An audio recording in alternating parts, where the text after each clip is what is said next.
الحمد لله رب العالمين والصلاة والسلام على سيد الأنبياء والمرسلين وعلى آله وصحبه أجمعين أما بعد فأعوذ بالله من الشيطان الرجيم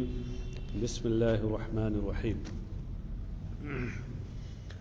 خارجیوں کے بارے میں کچھ حدیثیں چل رہی ہیں. حدثنا هشام بن عمار قال حدثنا يحيى بن حمزة قال حدثنا الأوزاعي عن نافع عن ابن عمر أن رسول الله صلى الله عليه وسلم قال ينشأ نشأ يقرؤون القرآن لا يجاوز تراقيهم كلما خرج قرن قطع. قال ابن عمر سمعت رسول الله صلى الله عليه وسلم يقول كلما خرج قرن قطع أكثر من 20 مرة حتى يخرج في عراضهم الدجال. امام ابن ماجہ اپنی سند کے ساتھ حضرت عبداللہ ابن عمر رضی اللہ عنہما سے روایت کرتے ہیں کہ رسول اللہ صلی اللہ علیہ وسلم نے ارشاد فرمایا ینشأ نشأ، ایک کچھ نوجوان نوخیز لوگ ایسے پیدا ہوں گے کہ یقرؤون القرآن لا یجاوز تراقیہم، کہ وہ قرآن اس طرح پڑھیں گے کہ ان کے حلق سے آگے وہ نہ بڑھے گا. یہاں نشأن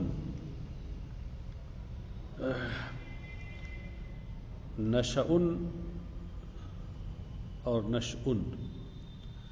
دونوں طریقے سے، ویسے روایت شین کے فتح کے ساتھ ہے کہ نشأن یہ ناشئن کی جمع ہوگی، جیسے خادم کی جمع خدم، ایسے ناشئن کی جمع نشا، اور ناشئن کا معنی نوخیز نوعمر. اور یقرؤون القرآن، و قرآن پڑھیں گے لا یجاوز تراقیہم، ان کے حلق سے وہ آگے نہ بڑھے گا، یعنی بارگاہ الہی میں وہ قبول نہ ہوگی. یا یہ مراد ہے کہ قرآن پڑھیں گے تو، لیکن یہ ہے کہ وہ صرف اوپر سے ظاہر کے اعتبار سے پڑھیں گے اور اس پر ان کا صحیح معنوں میں ایمان نہ ہوگا، عمل نہ ہوگا. کلما خرج قرن قطع، جب بھی ان میں کا ایک کوئی گروہ ظاہر ہوگا قطع، تو وہ کاٹنے کے لائق ہوگا. قطع شارحین نے لکھا کہ اس کا معنی ہے استحق ان یقطع، یلیق ان یقطع.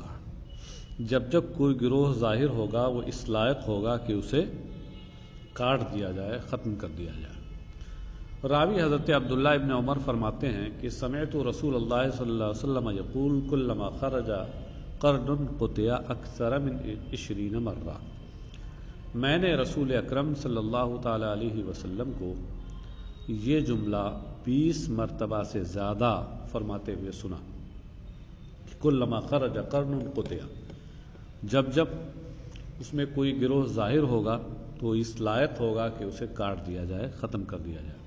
حتی یخرج فی اعراضہم الدجال، یہاں تک کہ ان کے گروہ میں دجال کا خروج ہوگا، دجال کا ظہور ہوگا. یہ اعراض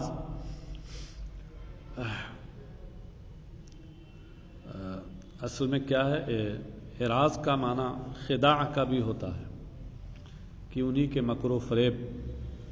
کے سائے تلے دجال کا خروج ہوگا. بعض نسخوں میں آراز ہے، آراز یا اردن کی جمع ہے. تو اس صورت میں ارض کا معنی اگرچہ پہاڑ کا کنارہ ہوتا ہے اور کبھی کبھی وہ بادل ہوتا ہے جو افق آسمانی کو ڈھانپ لے، لیکن اس سے بطور مجاز و استعارہ لشکر جرار مراد ہوتا ہے. حتی یخرج فی اعراضہم الدجال، یہاں تک کہ انہی کی فوج میں اور انہی کے لشکر میں دجال کا خروج اور ظہور ہوگا. گویا دجال بھی آخر میں جب یہ نکلے گا تو خارجیوں کے لشکر میں نکلے گا اور خارجی اس کے معاون ہوں گے۔ حدثنا بکر بن خلف ابو بشر قال حدثنا عبد الرزاق عن معمر عن قتادة عن انس بن مالك قال قال رسول الله صلی اللہ علیہ وسلم يخرج قوم في آخر الزمان او في هذه الأمة يقرؤون القرآن لا يجاوز تراقيهم او حلوقهم سيماهم التحليق اذا رأيتموهم او اذا لقيتموهم فاقتلوهم۔ حضرت انس ابن مالک سے روایت ہے، انہوں نے کہا کہ رسول اللہ صلی اللہ علیہ وسلم نے ارشاد فرمایا کہ آخری زمانے میں یا اس امت میں، یہاں راوی کو یہ شک ہے کہ سرکار نے فی آخری الزمان فرمایا تھا، یخرج قوم فی آخری الزمان یا یخرج قوم فی هذه الامہ، بہرحال انہی دونوں میں سے کوئی بات سرکار نے فرمائی تھی۔ اس آخری زمانے میں یا اس امت میں کچھ لوگ ایسے نکلیں گے کہ جو قرآن کی تلاوت کریں گے، قرآن ان کے حلقوں سے آگے نہ بڑھے گا، ان کی خاص نشانی سر منڈانا ہوگا۔ سیما کا معنی خاص نشانی، علامت، تحلیق سر منڈانا۔ اذا رأیتموہم او اذا لقیتموہم، جب تم انہیں دیکھو یا جب تمہاری ان سے ملاقات ہو، فاقتلوہم، تو انہیں قتل کر دو۔ یعنی یہ بڑے فتنہ پرور ہوں گے، سراپا فتنہ ہوں گے،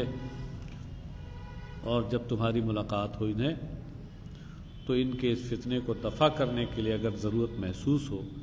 تو انہیں صفحہ ہستی سے مٹا دو۔ لیکن یہ عام حالات میں نہیں، یہ حکم اسی وقت ہیں جب وہ خارجی امام برحق کے خلاف خروج کریں یا امت مسلمہ کے خلاف خروج کریں اور اپنے فتنوں کے ذریعے سے امت کو پریشانیوں میں مبتلا کریں۔ عن ابی امامۃ یقول الشر قتلى قتلوا تحت ادیب السماء وخیر قتیل من قتلوا کلاب اہل النار۔ شر قتلہ، اس میں قتلہ یہ قتیل کی جمع ہے، جیسے جرحا جریح کی جمع۔ شر قتلہ یہ خبر ہے مبتدأ محذوف ہم کی، یعنی اصل میں ہم شر قتلہ قتلوا تحت ادیب السماء، یہ خارجی یہ بدترین مارے جانے والوں مقتولین میں سے ہیں جو اس آسمان کے نیچے جنہیں قتل کیا جائے، یعنی آسمان کے نیچے جن لوگوں کو ان کے جرائم کی بنیاد پر مارا جائے اور قتل کیا جائے، ان میں سب سے بدترین یہ خارجی ہیں۔ وخیر قتیل من قتلوا، اور سب سے بہترین مقتول وہ ہے کہ جس کو یہ خارجی قتل کرے۔ خیر قتیل یہ خبر مقدم ہے، اور من قتلوا یہ مبتدأ مؤخر ہے، اور قتلوا میں ضمیر واو کا مرجع یہی خارجی ہیں، اور من کی طرف اس میں موصول کی طرف لوٹنے والی ضمیر اصل میں یہاں محذوف ہے، اور اصل عبارت ہے خیر قتیل من قتلوہ کلاب اہل النار، یہ جہنمیوں کے کتے ہیں۔ یہ خبر بعد خبر، یہ دوسری خبر ہے۔ قد کان ہؤلاء المسلمین فصاروا کفارا، یہ مسلمان تھے پھر کافر ہو گئے، کیونکہ خوارج جب تک کفر کا ارتکاب نہ کریں اس وقت تک ان کی تکفیر نہیں کی جاتی۔ ہاں جب کوئی کفری قول کر دیں یا کفری کام کر دیں تو ان کی تکفیر کی جائے گی۔ عام حالات میں انہیں گمراہ اور گمراہ گر مانا جاتا ہے، اس لیے عام حالات میں علماء نے اس جملے کی یہ تعویل کی ہے کہ قد کان ہؤلاء مسلمین اے مسلمین کاملین فصاروا کفارا اے فصاروا کالکفار فی الضلال والاضلال، کہ یہ مسلمان تھے، پہلے تو یہ مسلمان تھے یعنی کامل مسلمان، اور پھر یہ کافروں جیسے ہو گئے گمراہی اور گمراہ گری میں، گمراہ ہونے اور گمراہ گر ہونے میں۔ قلت یا ابا امامۃ ھذا شیء تقولہ، میں نے عرض کیا، یہ ابو غالب کہتے ہیں کہ میں نے عرض کیا اے ابو امامہ یہ بات آپ کہتے ہیں؟ قالا، تو ابو امامہ باہلی نے فرمایا بل سمعتہ من رسول اللہ صلی اللہ علیہ وسلم، یہ میری بات نہیں ہے بلکہ میں نے اس کو رسول اللہ صلی اللہ علیہ وسلم سے سنا ہے، سرکار کے دہن مبارک سے بات میں نے سنی ہے۔ بابٌ فیما انکرت الجہمیہ، یہ باب ان حدیث کے بارے میں ہے، ان چیزوں کے بارے میں ہے کہ فرقہ جہمیہ جس کا منکر ہے۔ اصل میں جہمیہ یہ بد مذہبوں کا ایک فرقہ ہے، اور یہ بہت سے اصول اور عقائد میں مذہب اہل سنت و جماعت کے مخالف ہیں۔ یہ جہم بن صفوان کی طرف ان کی نسبت ہے۔ یہ جہم بن صفوان یہ کوفہ کا رہنے والا تھا، اور پھر یہ بعد میں ایران کے شہر ترمذ میں منتقل ہو گیا تھا، اس طرح ترمذی کہلایا تھا۔ یہ تھا تو بہت بڑا عالم اور بہت بڑا مناظر، یہ فروعیات میں مذہب حنفیہ کی طرف اپنی نسبت کرتا تھا، لیکن عقائد اس کے بگڑے ہوئے تھے، معقولی رنگ اس پر غالب ہو گیا تھا، اور اس مناظر بہت بڑا تھا، مناظرہ کرتے کرتے یہاں تک کہ ہندوستان کے کچھ دہریوں سے، غیر مسلم دہریہ جو تھے ان سے اس کا مناظرہ ہوا، اور مناظرہ کرتے کرتے یہاں تک کہ کچھ ایسی چیزوں کا یہ منکر ہو گیا جو مذہب اسلام میں، مذہب اہل سنت میں ثابت ہے، جیسے رؤیت باری تعالی۔ اس کا عقیدہ یہ ہے، ہم اہل سنت و جماعت کا عقیدہ یہ ہے کہ قیامت میں جنتیوں کو اللہ تبارک و تعالی کا دیدار ہوگا، اور وہ بلا کیف ہوگا، بغیر کسی سمت کے ہوگا، اس کی کیفیت اللہ بہتر جانتا ہے۔ اور یوں ہی ہم اہل سنت و جماعت اللہ تبارک و تعالیٰ کے لیے صفات مانتے ہیں کہ اس کی مختلف صفتیں ہیں، قرآن کریم میں ہیں وَلَهُ الْأَسْمَاءُ الْحُسْنَى، اللہ کے لیے بہت سے اچھے نام ہیں، فَادْعُوهُ بِهَا، تو ان میں سے جس سے چاہو تم اسے پکارو۔ لیکن یہ فرقہ جہمیہ ان صفات کا منکر ہے، اور وہ یہ کہتا ہے کہ یہ صفات جو ہیں یہ اللہ کی مخلوق ہیں، اور علیم گو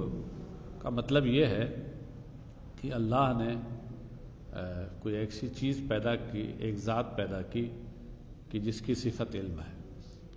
خود اللہ کی ذات اس سے متصف نہیں ہے، تو اس طرح یہ صفات کا منکر ہے۔ اس لیے اس باب میں وہ حدیثیں ذکر کی جا رہی ہیں جن سے ثابت ہوتا ہے کہ جنتیوں کو جنت میں رب تبارک و تعالیٰ کا دیدار ہوگا، قیامت کے دن دیدار ہوگا، اور ساتھ ہی ساتھ ایسی حدیثیں بھی اس میں ذکر کی جا رہی ہیں جن سے اللہ تعالیٰ کے لیے اس کی صفات کا ثبوت ہوتا ہے۔ حدثنا محمد بن عبد الله بن نمير قال حدثنا أبي ووكيع وحدثنا علي بن محمد قال حدثنا خالي يعلى ووكيع وأبو معاوية قالوا حدثنا إسماعيل بن أبي خالد عن قيس بن أبي حازم عن جرير بن عبد الله قال كنا جلوسا عند رسول الله صلى الله عليه وسلم فنظر إلى القمر ليلة البدر قال إنكم سترون ربكم كما ترون هذا القمر لا تضامون في رؤيته فإن استطعتم ألا تغلبوا على صلاة قبل طلوع الشمس وقبل غروبها فافعلوا ثم قرأ وسبح بحمد ربك قبل طلوع الشمس وقبل الغروب۔ حضرت جریر ابن عبداللہ سے روایت ہے انہوں نے کہا کہ ہم لوگ رسول اللہ صلی اللہ علیہ وسلم کے پاس بیٹھے ہوئے تھے تو سرکار اقدس صلی اللہ تعالی وسلم نے 14ویں کے چاند پر نگاہ ڈالی۔ قمر تو مطلق چاند کو کہتے ہیں اور بدر کہتے ہیں ماہ کامل کو، 14ویں کے چاند کو۔ تو لیلۃ البدر کا مطلب کیا ہوا؟ 14ویں کے چاند کی رات یعنی وہی 14ویں کی رات تھی اور چاند چمک رہا تھا۔ نبی اکرم صلی اللہ تعالی وسلم نے اس پر نگاہ ڈالی، اسے دیکھا۔ قالا، پھر ارشاد فرمایا، انکم سترون ربکم کما ترون ھذا القمر، فرمایا کہ تم لوگ اپنے پروردگار کا دیدار اس طرح کرو گے جس طریقے سے اس چاند کا تم دیدار کر رہے ہو۔ یہ تشبیہ یہاں رویت میں ہے، یعنی تمہاری رویت تو تمہارا دیدار اس چاند کے دیدار کی طرح ہوگا۔ لا تضامون فی رؤیتہ، کہ اس کے دیکھنے میں تمہیں کوئی شبہہ نہیں ہوگا۔ لا تضامون اور لا تضامون دونوں طرح سے اس کو پڑھا گیا ہے۔ اگر تضامون پڑھیں تو ضم سے بنا ہے، تو لا تضامون کی اصل ہوگی لا تتضامون، اور ضمن کا معنی ہوتا ہے ایک کا دوسرے سے ملانا، یعنی لا تزدحمون فی رؤیتہ، اس کے دیکھنے میں تم لوگ بھیڑ نہیں کرتے۔ مطلب یہ ہے کہ 14ویں کا چاند جب دیکھنا ہوتا ہے تو ایسا نہیں کہ لوگ بھیڑ لگا کر کے دیکھتے ہوں اور دیکھنے میں اس بھیڑ کی وجہ سے مشقت ہوتی ہو، ہر ایک آسانی کے ساتھ کہیں سے بھی چاند دیکھ لیتا ہے۔ تو ایسے ہی رب تبارک و تعالیٰ کا دیدار تمہیں قیامت میں ہوگا بغیر کسی پریشانی کے۔ اور دوسرا اس کا معنی اگر اس کو تضامون پڑھا جائے تو اس صورت میں یہ ضیم سے بنائے گا، اور ضیم کا معنی ہوتا ہے ظلم کرنا، زیادتی کرنا۔ لا تضامون یعنی لا تظلمون فی رؤیتہ، تو مطلب یہ ہوا کہ لا یلحقکم ضیم ولا مشقۃ فی رؤیتہ، کہ اس کے دیدار میں تم پر نہ کوئی زیادتی ہوگی نہ مشقت ہوگی،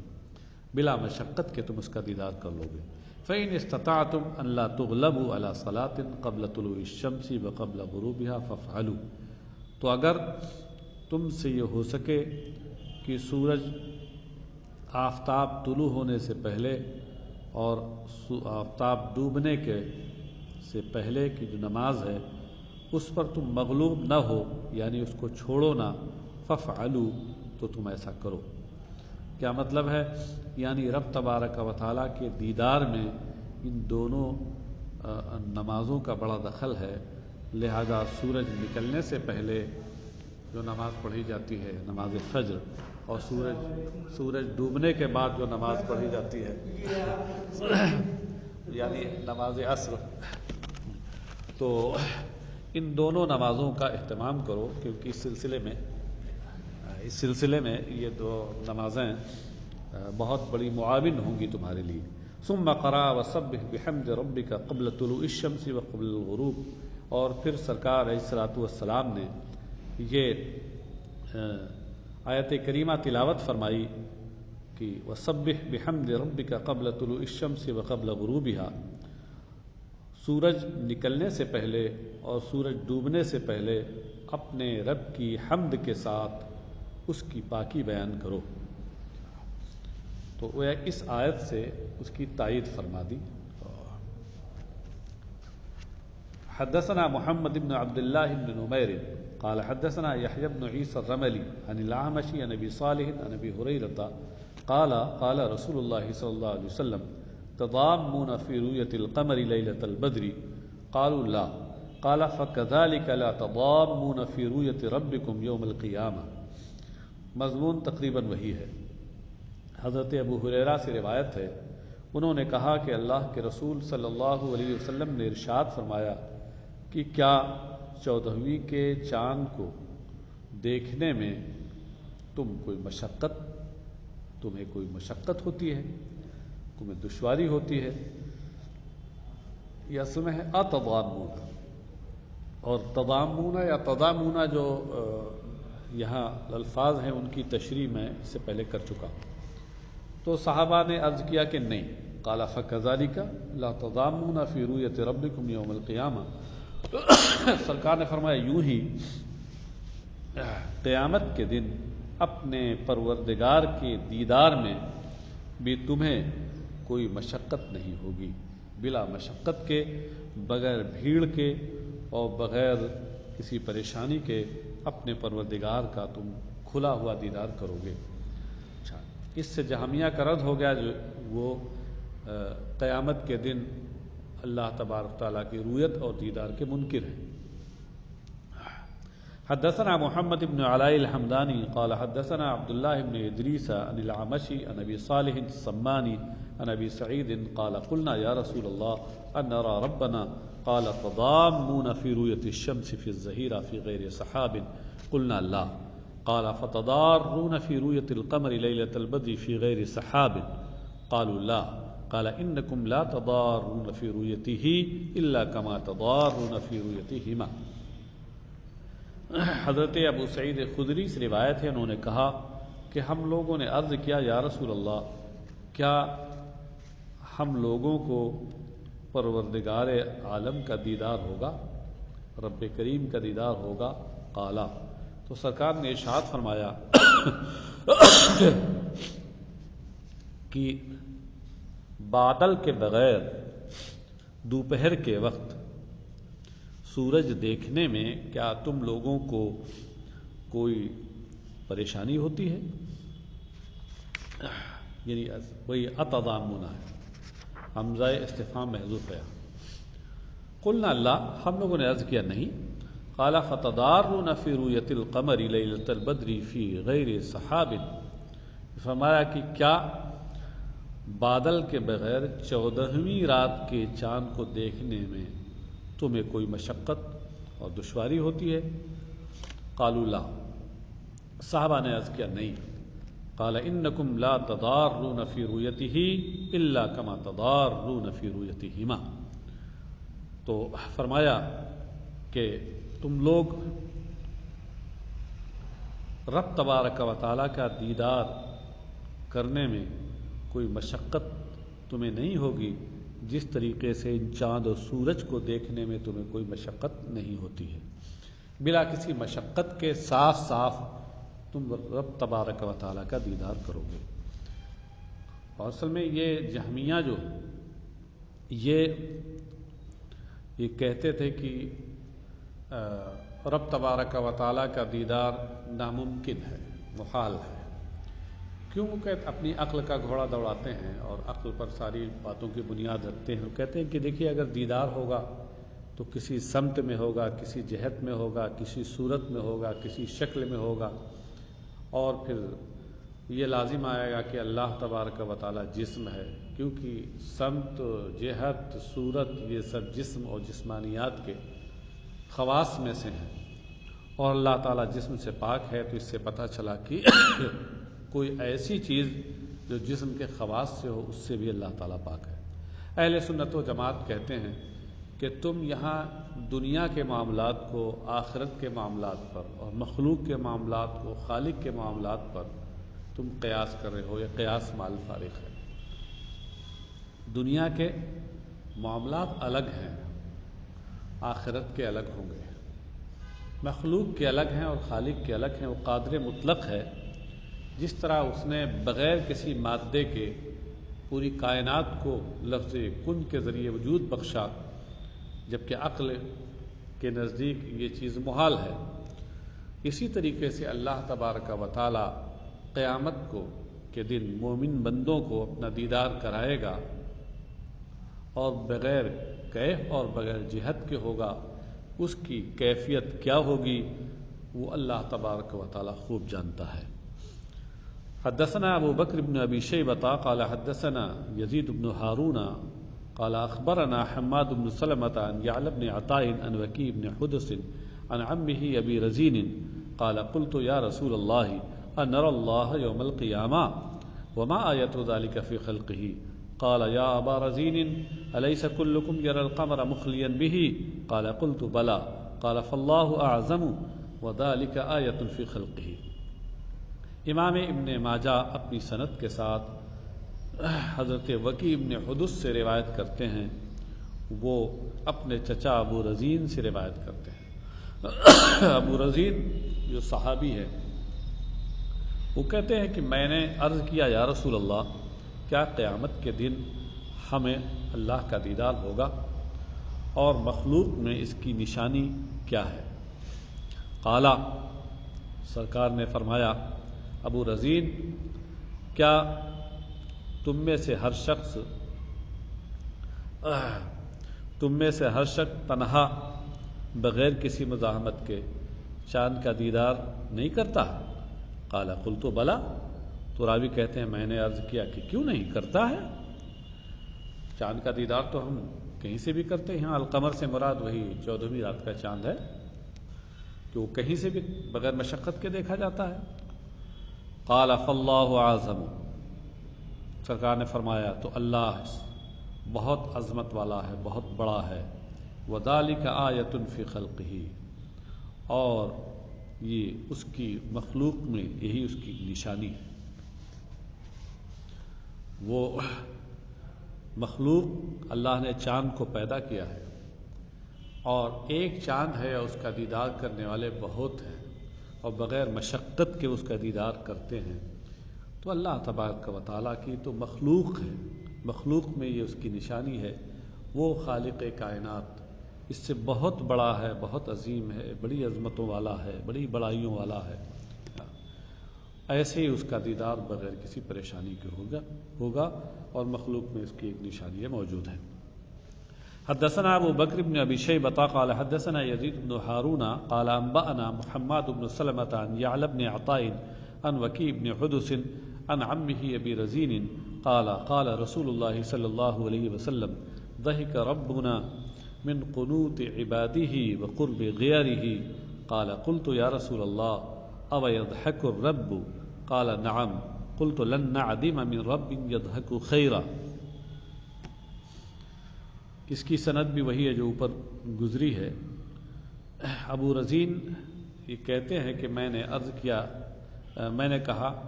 کہ رسول اللہ صلی اللہ علیہ وسلم نے، ابو رزین نے کہا کہ رسول اللہ صلی اللہ علیہ وسلم نے ارشاد فرمایا، ضحک ربنا،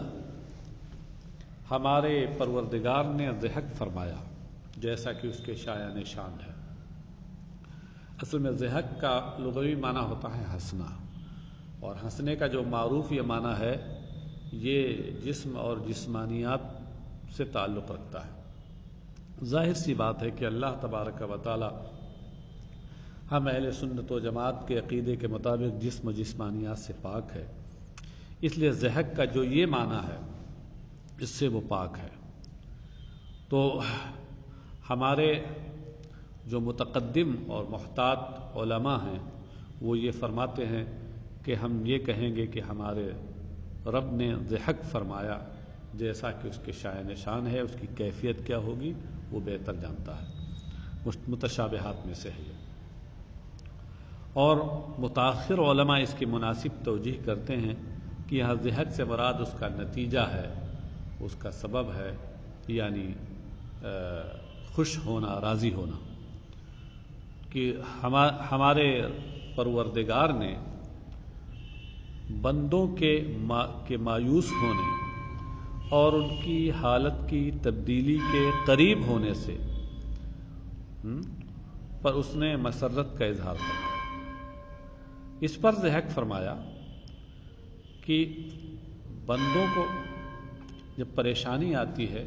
تو تھوڑے ہی میں وہ مایوس اور نا امید ہو جاتے ہیں، حالانکہ ان کے حالت کی تبدیلی قریب ہوتی ہے،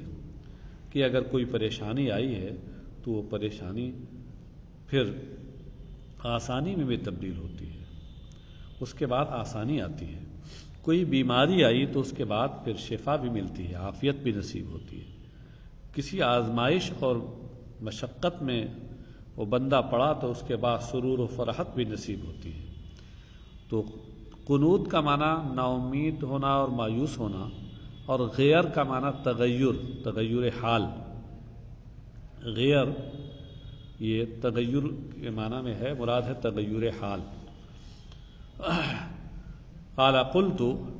تو تو سرکار کا فرمان میں قلت نہیں، راوی ابو رزین کہتے ہیں میں نے عرض کیا یا رسول اللہ او یضحک الرب، کیا رب تبارک و تعالی ضحک فرمائے گا؟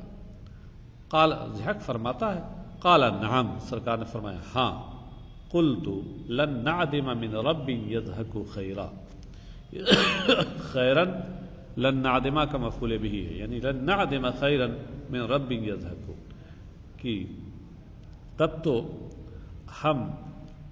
ایسے رب کی جانب سے بھلائی سے، خوشحالی سے ہم محروم نہیں ہوں گے جو ضحک فرماتا ہے، جو خوش ہوتا ہے اور اپنی رضامندی کا جو اظہار فرماتا ہے۔ تو یہاں دیکھیے ایک صفت کا اللہ تبارک و تعالیٰ کی ایک صفت کا بیان ہے اور اس صفت کی نسبت رب تبارک و تعالیٰ کی جانب کی گئی ہے، تو اس میں فرقہ جہمیہ کا رد ہو گیا، کیونکہ فرقہ جہمیہ صفات باری تعالیٰ کا قائل نہیں ہے، منکر ہے۔ حدثنا ابو بکر بن ابی شیبہ و محمد بن الصباح قال حدثنا یزید بن ہارون قال انبأنا حماد بن سلمة عن يعلى ابن عطاء عن وكيع بن حدث عن عمه ابي رزين قال قلت يا رسول الله اين كان ربنا قبل ان يخلق خلقه؟ قال كان في عماء ما تحته هواء وما فوقه هواء وما ثم خلق عرشه على الماء۔ حضرت ابو رزین سے روایت ہے، انہوں نے کہا میں نے عرض کی یا رسول اللہ، مخلوق کی تخلیق سے پہلے ہمارا پروردگار کہاں تھا؟ سرکار نے ارشاد فرمایا کان فی عمائن، وہ ایک سحاب میں، بادل میں، عما کا معنی سحاب اور بادل۔ تو یہاں بادل میں تھا، اب اس کی کیفیت کیا تھی یہ اللہ کے حوالے ہے، اور یہ انہی متشابہات میں سے ہے۔ متشابہات کے بارے میں ہمارے علماء کے جو دو مذہب ہیں ان کو سامنے رکھیے۔ ایک بادل میں تھا ما تحتہ ہواء وما فوقہ ہواء، کہ جس کے نہ اوپر ہوا تھی نہ نیچے ہوا تھی، وما ثم خلق، اور نہ وہاں پر کوئی مخلوق تھی، عرشہ علی الماء، اور اس کا عرش پانی پہ تھا۔ ثم یہ اس میں اشارہ برائے مکان ہے اور مکان بعید کے لیے آتا ہے، وہاں اس لیے ترجمہ کیا گیا، اور قریب کے لیے ہا ہونا آتا ہے۔ تو بہرحال یہاں دیکھیے اللہ تبارک و تعالیٰ کے لیے ایک وصف کا ثبوت ہو رہا ہے، ہاں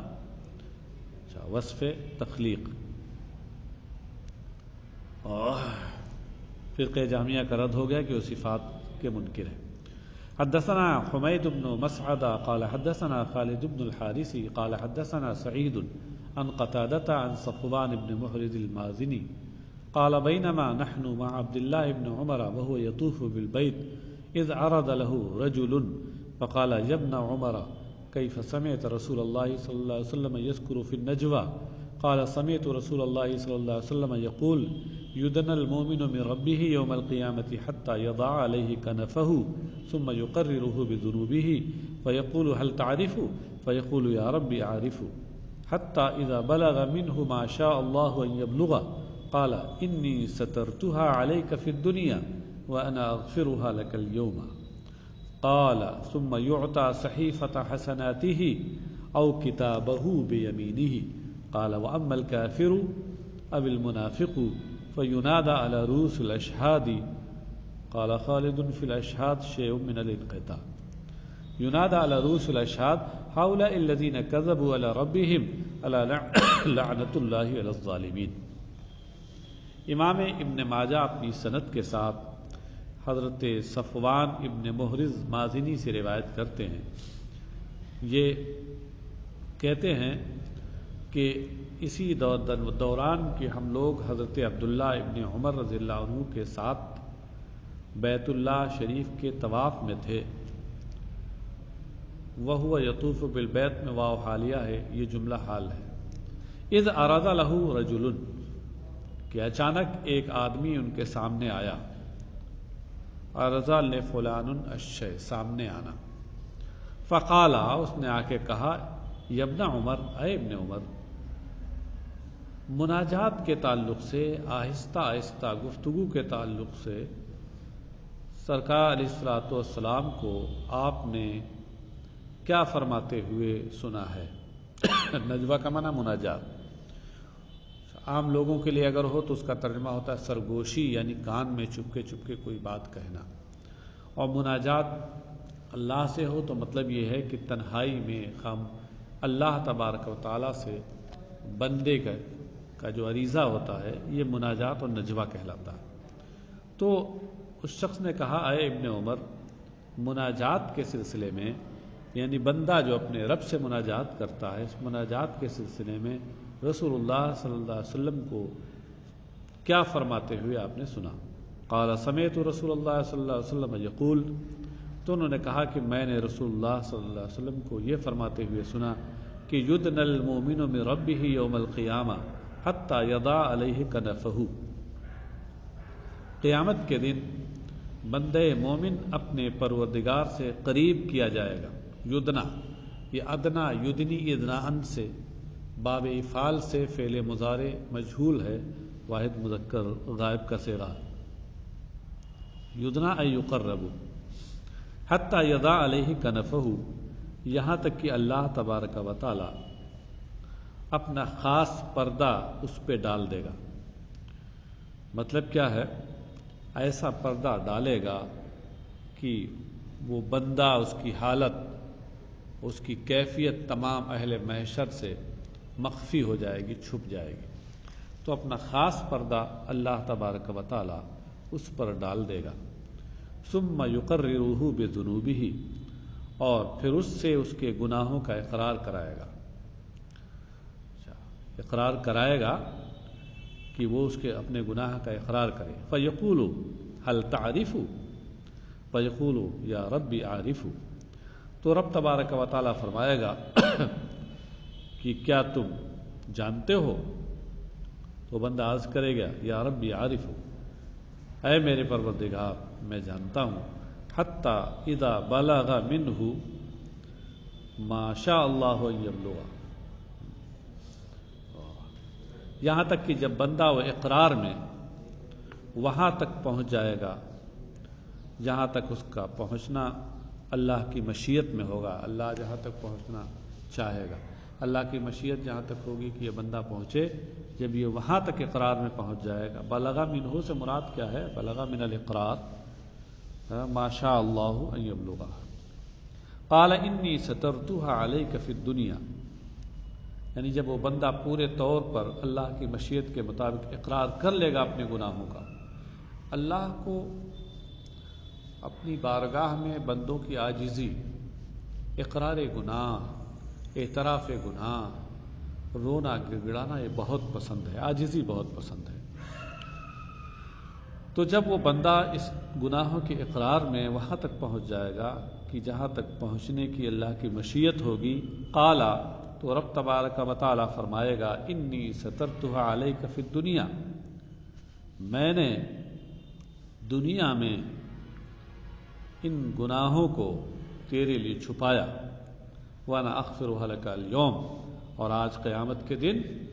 میں ان گناہوں کو تیرے لیے بخش دے رہا ہوں، مغفرت تیری کر دے رہا ہوں۔ قال، فرمایا سرکار نے کہ ثم یعطى صحیفۃ حسناته او کتابہ بیمینہ، پھر اس کے نیکیوں کے نام اعمال کو اس کے داہنے ہاتھ میں دیا جائے گا۔ یہاں راوی کو شک ہے کہ سرکار نے صحیفۃ حسناتہ کہا تھا یا کتابہ کہا تھا، بہرحال چاہے صحیفہ حسنات کہیں، نیکیوں کا نام اعمال یعنی وہ کتاب جس میں نیکیاں لکھی ہوں، یا کتابہ کہیں تو کتاب سے مراد بھی وہی ہے، کیونکہ کتاب میں الف لام، اور کتاب میں جو اضافت ہے یہ برائے عہد خارجی ہے، اس سے مراد مخصوص نوشتہ وہی نیکیوں والا نام اعمال۔ تو اس کے داہنے ہاتھ میں اس کی نیکیوں کا نام اعمال دیا جائے گا۔ قال واما الکافر، سرکار نے فرمایا واما الکافر والمنافق فینادى علی رؤوس الاشہاد۔ قال خالد، اس کے راویوں میں سے ایک راوی خالد ابن حارث ہیں، وہ کہتے ہیں کہ یہ علی رؤوس الاشہاد کی جو تعبیر ہے اس میں کچھ انقطاع ہے، یعنی اور تو پوری حدیث متصل ہے لیکن یہ خاص اس لفظ کے سلسلے میں انقطاع ہے، یہ متصلاً سرکار سے مروی نہیں ہے۔ بہرحال یہ ہے کہ سرکار یہ فرمایا سرکار نے کہ اما الکافر او المنافق فینادى هؤلاء الذين كذبوا على ربهم الا لعنۃ اللہ علی الظالمین۔ وہ بیچ میں جملے معترضہ کے طور پہ آ گیا ہے، قال خالد فی الاشہاد شیء من الانقطاع۔ رہ گئے کافر یا منافق، تو تمام برسر حاضرین، تمام حاضرین کی موجودگی میں ان کو ندا دی جائے گی، پکارا جائے گا کہ یہ وہ لوگ ہیں جنہوں نے اپنے رب پر جھوٹ باندھا، الا لعنۃ اللہ علی الظالمین، سنو ان ظالموں پر جو اپنے رب پر جھوٹ باندھ کر کے جنہوں نے ظلم کیا ہے، ان ظالموں پر اللہ کی لعنت ہو۔ تو اس طریقے سے اس حدیث سے بھی یہ ثابت ہوتا ہے کہ رب تبارک و تعالی کی جو صفات ہیں وہ ثابت ہیں۔ حدثنا محمد بن عبد المالك بن ابي الشواربي قال حدثنا ابو عاصم بن العباداني قال حدثنا الفضل الرقاشي عن محمد بن المنكدر عن جابر بن عبد الله قال قال رسول الله صلى الله عليه وسلم بين اهل الجنة في نعيمهم استطلع لهم نور فرفعوا رؤوسهم فإذا الرب قد أشرف عليهم من فوقهم فقال السلام عليكم يا أهل الجنة قال وذلك قول الله سلام قولا من رب رحيم قال فينظر إليهم وينظرون إليه فلا يلتفتون إلى شيء من النعيم ما داموا ينظرون إليه حتى يحتجب عنهم ويبقى نوره وبركته عليهم في ديارهم۔ امام ابن ماجہ اپنی سند کے ساتھ حضرت جابر ابن عبداللہ سے روایت کرتے ہیں، انہوں نے کہا کہ اللہ کے رسول صلی اللہ علیہ وسلم نے ارشاد فرمایا کہ اسی دوران کی جنتی لوگ اپنی آرام و آشائش اور نعمت میں ہوں گے۔ استطاع لہم نور، کہ اچانک ایک نور ان کے سامنے روشن ہوگا، چمکے گا۔ سطع یستو کا معنی لمع یلمع، الانوار الساطعہ بولا جاتا ہے بمعنی الانوار اللامعہ۔ فرفعوا رؤوسهم، تو وہ لوگ اپنے سروں کو اوپر اٹھائیں گے۔ فإذا الرب قد اشرف علیہم من فوقہم، جب یہ دیکھیں گے کہ رب تبارک و تعالی پروردگار اوپر کی جانب سے ان پر جلوہ فرما ہوگا۔ فقال اللہ السلام علیکم، تو فرمائے گا السلام علیکم اہل الجنہ، جنتیو تم پر سلامتی ہو۔ قال وذالک قول اللہ، سرکار نے فرمایا اور یہی مطلب ہے اللہ تبارک و تعالیٰ کے اس ارشاد کا جو قرآن کریم میں آیا ہے، سلام قولا من رب الرحیم، کہ سلام ہوگا جو مہربان رب کی جانب سے کہتے ہوئے ہوگا، یعنی اللہ تبارک و تعالیٰ گویا بندوں کو فرمائے گا، انہیں سلام کرے گا۔ قال فینظر الیہم وینظرون الیہ، سرکار فرماتے ہیں کہ پھر رب تبارک و تعالی ان بندوں کو دیکھے گا اور یہ بندے اس کا دیدار کریں گے۔ فلا یلتفتون الی شیء من النعیم ما داموا ینظرون الیہ، تو یہ جنتی لوگ کسی بھی نعمت کی جانب متوجہ نہیں ہوں گے جب تک اللہ کا دیدار کرتے رہیں گے۔ اللہ کے دیدار میں انہیں وہ مزہ اور وہ لطف ملے گا کہ جنت کی کسی نعمت میں وہ لطف نہ ملے گا۔ تو جب تک وہ اللہ کا دیدار کرتے رہیں گے کسی نعمت کی جانب کو توجہ نہ کریں گے، حتیٰ یحتجب عنہم، یہاں تک کہ اللہ تبارک و تعالیٰ ان کی نگاہوں سے روپوش ہو جائے گا۔ وَيَبْقَى نُورُهُ وَبَرَكَتُهُ عَلَيْهِمْ فِي دِيَارِهِمْ، اور ان کے گھروں میں اللہ کا نور اور اس کی برکت ان کے اوپر باقی رہے گی اور قائم رہے گی۔ تو بہرحال اس حدیث سے بھی ثابت ہوتا ہے کہ اللہ تبارک و تعالیٰ کا دیدار قیامت کے دن ہوگا، اور جہمیہ کا اس سے رد ہوتا ہے۔ حدثنا علی بن محمد قال حدثنا وکیع عن الاعمش عن خیثمة عن عدی بن حاتم قال قال رسول اللہ صلی اللہ علیہ وسلم ما منکم من احد الا سیکلمہ ربہ لیس بینہ وبینہ ترجمان فینظر من عن یمینہ من ایمن منہ فلا یرى الا شیئا قدمہ ثم ينظر من عن ايسر منه فلا يرى الا شيئا قدمه ثم ينظر امامه فتستقبله النار ومن استطاع منكم ان يتقي النار ولو بشق تمرة فليفعل۔ امام ابن ماجہ اپنی سند کے ساتھ صحابی رسول حضرت عدی بن حاتم سے روایت کرتے ہیں، انہوں نے کہا کہ رسول اللہ صلی اللہ علیہ وسلم نے ارشاد فرمایا کہ تم میں سے ہر شخص سے اللہ تبارک و تعالی، ہر شخص سے اس کا پروردگار کلام فرمائے گا، لیسا بینہ و بینہ ترجمان، اس حال میں کلام فرمائے گا کہ اس بندے اور رب کے درمیان کوئی ترجمان نہیں ہوگا، براہ راست کلام فرمائے گا۔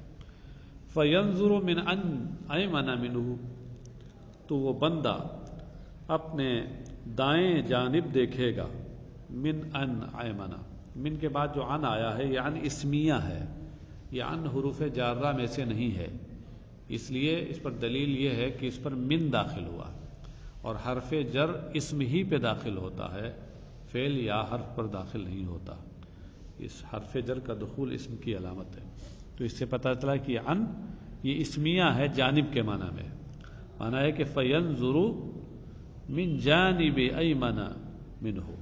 تو اپنے دائیں جانب وہ بندہ دیکھے گا، فلا یری الا شیئا قدمہ، تو اسے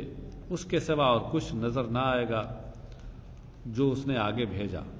جو نیک اعمال، جو اعمال اس نے آگے کر بھیجے ہیں اس دنیا سے، وہی اعمال اس کو نظر آئیں گے دائیں جانب۔ ثم ينظر من ان ایسر منہ فلا یری الا شیئا قدمہ، اور پھر وہ اپنے بائیں جانب دیکھے گا تو پھر ان اعمال، ان بدعملیوں کے سوا اسے کچھ نظر نہیں آئے گا جو انہوں نے آگے کر بھیجی، داہنے جانب اس کے نیک اعمال ہوں گے اور بائیں جانب اس کے برے اعمال ہوں گے۔ ثم ينظر امامہ فتستقبلہ النار، اور پھر وہ اپنے سامنے کی جانب دیکھے گا تو نار جہنم اس کے بالمقابل ہوگی، اس کے سامنے ہوگی۔ فمن استطاع منکم ان یتقی النار ولو بشق تمرۃ فلیفعل، تو جس سے ہو سکے کہ وہ جو جہنم سے بچ سکے، اگرچہ کھجور کے ایک ٹکڑے اور ایک پھانک کے ذریعے سے، فلیفعل، تو اسے یہ کام کر لینا چاہیے، یعنی کھجور کا ایک ٹکڑا، چھوٹا سا ٹکڑا صدقہ کر کے اور اپنے آپ کو جہنم سے وہ بچا سکتا ہو تو اسے بچا لینا چاہیے۔ اس حدیث سے دو باتیں ثابت ہوئی، ایک تو یہ ہے کہ رب تبارک و تعالی اپنے بندوں سے کلام فرمائے گا، تو کلام جو اللہ تعالیٰ کی صفات میں سے ہے، اس صفت کا ثبوت ہوا اس سے، جہمیہ کا رد ہو گیا۔ اور دوسرے جہمیہ کا رد اس اعتبار سے بھی ہوا کہ جہمیہ اس بات کے قائل ہیں کہ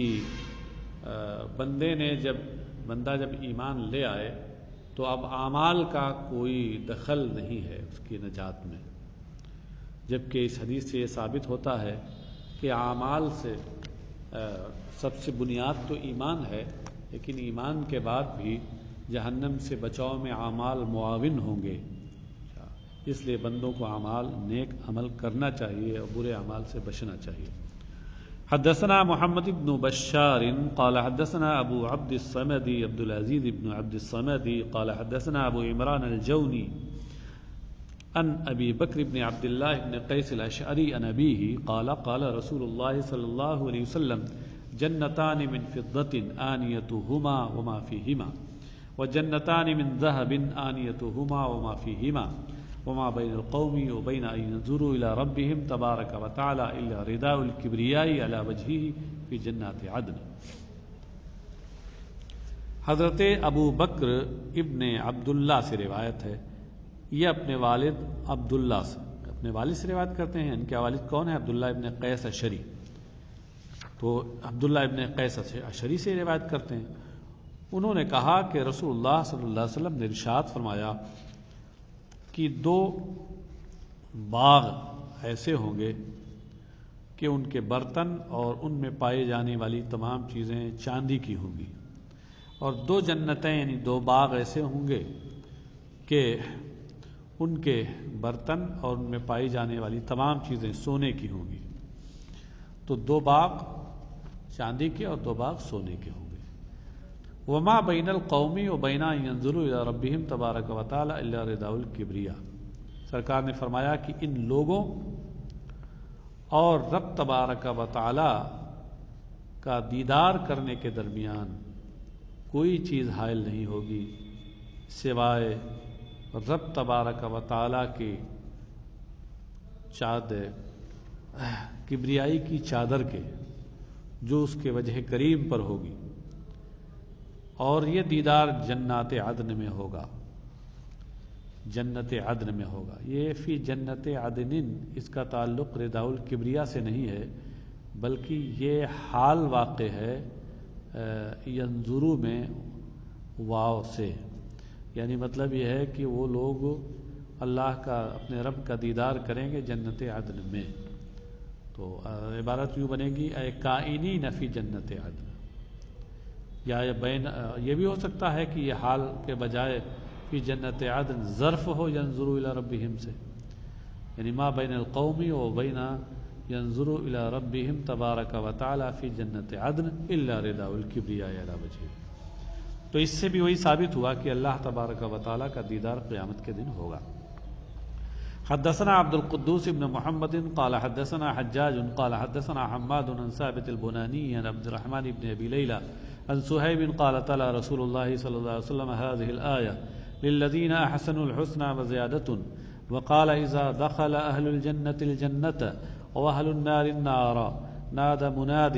يا أهل الجنة إن لكم عند الله موعدا يريد أن ينجزكموه فيقولون وما هو ألم يثقل الله موازيننا ويبيض وجوهنا ويدخلنا الجنة وينجينا من النار، قال فيكشف الحجاب فينظرون إليه فوالله ما أعطاهم الله شيئا أحب إليهم من النظر يعني إليه ولا أقر لأعينهم۔ امام ابن ماجہ اپنی سند کے ساتھ حضرت صہیب رومی سے روایت کرتے ہیں، صحابی رسول، مشہور صحابی رسول حضرت صہیب رومی سے روایت کرتے ہیں کہ انہوں نے کہا کہ رسول اکرم صلی اللہ علیہ وسلم نے یہ آیت کریمہ تلاوت فرمائی، للذین احسنوا الحسنى وزیادۃ، سورہ یونس کی آیت نمبر 26 ہے، یہ سرکار نے تلاوت فرمائی۔ اس کا ترجمہ کیا ہے کہ جن لوگوں نے نیک کام کیے، بھلائی کی، ان کے لیے حسنہ ہے، ان کے لیے نیکی یعنی اس کا اجر ہے، وزیادۃ، اور مزید اور بھی، نیکی کرنے والوں کے لیے نیکی کا ثواب ہے اور اس پر اضافہ بھی۔ وہ اضافہ کیا ہے آگے بتا رہے ہیں، جس کا حاصل ہے کہ وہ دیدار الہی کی صورت میں ہوگا اضافہ، مزید جو اللہ کا فضل ہوگا۔ قال، سرکار نے فرمایا اذا دخل اہل الجنت الجنہ واہل النار النار، جب جنتی لوگ جنت میں اور دوزخی دوزخ میں داخل ہو چکے ہوں گے تو ایک منادی ندا کرے گا، جنتیو ان لکم عند اللہ موعدا یرید ان ینجزکموہ، جنتیو یقیناً اللہ کی بارگاہ سے تمہارے لیے ایک وعدہ تھا، اب اس وعدے کو وہ مکمل کرنا چاہتا ہے، اس وعدے کو پورا کرنا چاہتا ہے۔ ینجزکموہ، انجز ینجز، انجز الوعد کا معنی ہوتا ہے وعدہ پورا کرنا، اور کم یہ ضمیر مفعول بھی اول ہے، اور ہو ضمیر مفعول بھی ثانی ہے، اور جب کم یا ہم وغیرہ کے بعد کوئی ضمیر غائب طرح کی آ جائے تو اس صورت میں واو بیچ میں لے آیا جاتا ہے، ورنہ یہ اصل میں ہے ان ینجزکم ہو۔ فیقولون وما ہوا، تو وہ جنتی لوگ کہیں گے کہ کیا ہے، الم یثقل اللہ موازیننا، کیا اللہ نے ہمارے میزان عمل کو بھاری اور وزنی نہیں کیا؟ یعنی اللہ کی نعمتوں کا وہ ذکر کریں گے، اس کے فضل کا ذکر کریں گے کہ اللہ نے تو ہم پر بہت فضل فرمایا، بڑی ہماری نیکیوں کا بڑا اجر عطا فرمایا۔ کیا اس نے ہمارے میزان عمل کو بھاری نہیں کیا، وزنی نہیں کیا، اور ہمارے چہروں کو روشن نہیں کیا اس نے، اور ہمیں دوزخ سے نجات دے کر جنت میں داخل نہیں کیا؟ قالا، اور راوی کہتے ہیں فیکشف الحجاب، سرکار فرماتے ہیں فیکشف الحجاب فینظرون الیہ، تو رب تبارک و تعالی حجاب ہٹا دے گا تو وہ اللہ تبارک و تعالی کا دیدار کریں گے یہ جنتی لوگ۔ فواللہ، تو بخدا ما آتاہم اللہ شیئا احب الیہم من النظر، اللہ تبارک و تعالی نے انہیں کوئی ایسی چیز عطا نہیں فرمائی جو ان جنتیوں کے نزدیک اللہ کے دیدار سے زیادہ محبوب اور پیاری ہو، ولا اقر لعیونہم، اور نہ ہی ان کی آنکھوں کو اس سے زیادہ ٹھنڈک پہنچانے والی ہو، اس سے زیادہ قرار و سکون دینے والی ہو۔ اقرہ یہ اس میں تفضیل ہے، یا تو قرۃن سے اسم تفضیل ہے تو اس کا ترجمہ ہوگا زیادہ ٹھنڈک پہنچانے والی،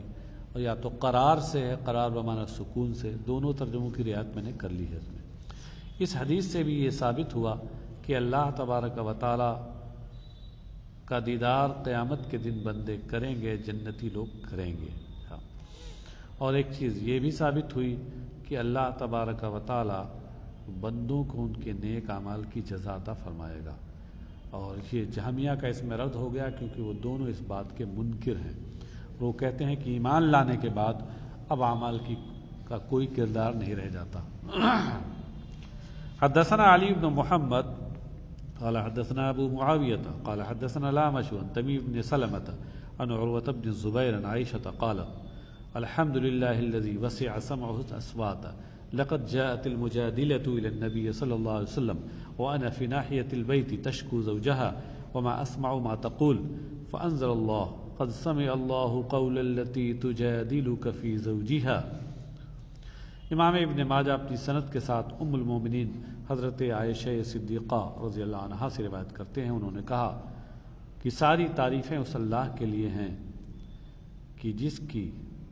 سماعت نے آوازوں کا احاطہ کر لیا، یعنی جو آوازیں سنتا ہے پورے طور پر، گویا سمع اس کی صفات میں سے ہے۔ تو جہمیہ کا رد ہو گیا کیونکہ جہمیہ صفات کے منکر ہیں اللہ تعالیٰ کے لیے۔ وسع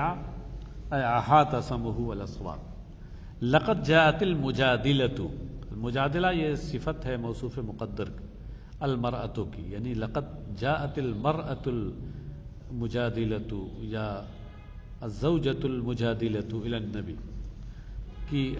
نبی اکرم صلی اللہ علیہ وسلم کی بارگاہ میں ایک شکایت کرنے والی اور ایک اپنے شوہر سے لڑنے والی ایک خاتون آئی۔ ام المومنین کہتی ہیں جبکہ میں گھر کے ایک کنارے میں تھی، گوشے میں تھی، تشکو زوجہا، وہ اپنے شوہر کی شکایت کر رہی تھی، وما اسمع ما تقول، اور جو وہ کہہ رہی تھی میں اسے سن رہی تھی، یا دور تھی اس لیے اس کی شکایت میں سن نہیں پا رہی تھی کہ وہ کیا کہہ رہی ہے، اتنا سمجھ میں آ رہا تھا کہ شوہر کی کچھ شکایت کر رہی ہے۔ فانزل اللہ، تو اللہ تبارک تعالیٰ نے یہ آیت کریمہ نازل فرمائی، قد سمع اللہ قول التی تجادلک فی زوجہا، اللہ نے اس کی بات، اس عورت کی بات سن لی جو آپ سے اپنے شوہر کے سلسلے میں بحث و مباحثہ کر رہی ہے یا جھگڑا کر رہی ہے۔ تو یہاں دیکھیے